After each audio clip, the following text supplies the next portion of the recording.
Hi everybody, happy Transformation Tuesday. Ms. Doyle here.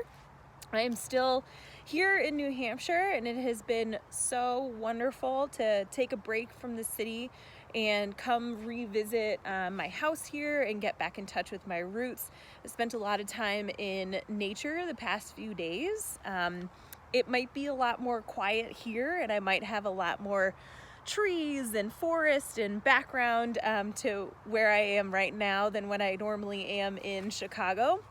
But one thing that's just as true here as it is for everybody in Chicago is the fact that spring is on its way, and we are all in a period right now of transition and change. And one thing that always comes with spring is this beautiful renewal of all of God's nature and creation. And just as I was walking around today here in my parents' backyard, but I went on a trail run yesterday too, and I was noticing that there are some plants and there are some trees that are still feeling stuck, like they're in winter and they're not quite ready to make that transition into the spring weather that is coming.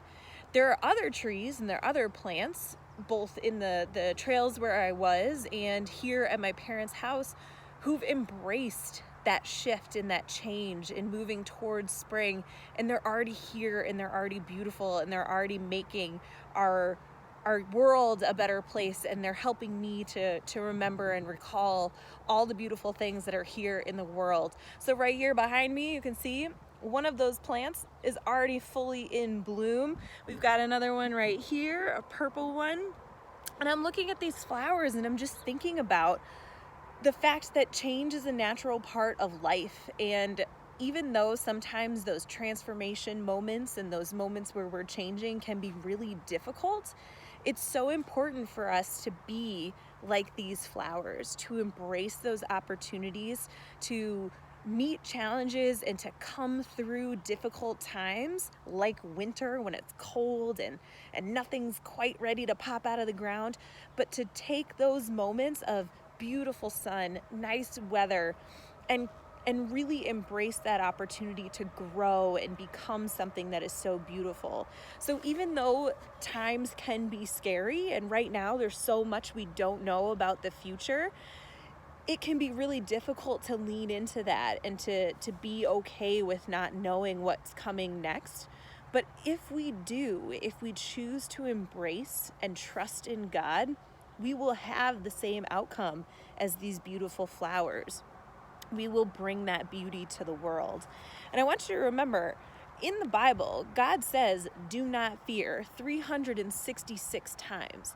That's one do not fear for every day of the year, and even one for us during our leap year. So boys and girls, this might be a time of great uncertainty, and we might not know what's coming next, but change is a natural part of life, and God shows us through nature that He wants us to lean in, and He wants us to embrace opportunities to transform and to change, just like we see every time we go from winter to spring. Like I say every week, I truly miss all of you, and I know that I'm speaking for all of our teachers when I say that too. I want you to remember, and if this isn't on your calendar yet, make sure you put it there. We are going to be doing a drive-by parade on April 30th from 12 o'clock until 12:30. That's your opportunity to get into your car, go ahead and decorate, make posters, get pom-poms, have air horns, but you're going to drive by the school and you're going to wave and you're going to say hi to all of your teachers. Our school environment has transformed. You guys are learning from home, but the commitment and the love that the teachers have for you has not changed, and it will not. So we want to make sure that we take a chance to celebrate all of you. Remember, change is good because God encourages it and shows us what He wants us to do through the beauty of nature. Have a beautiful Tuesday, everybody. We'll see you soon.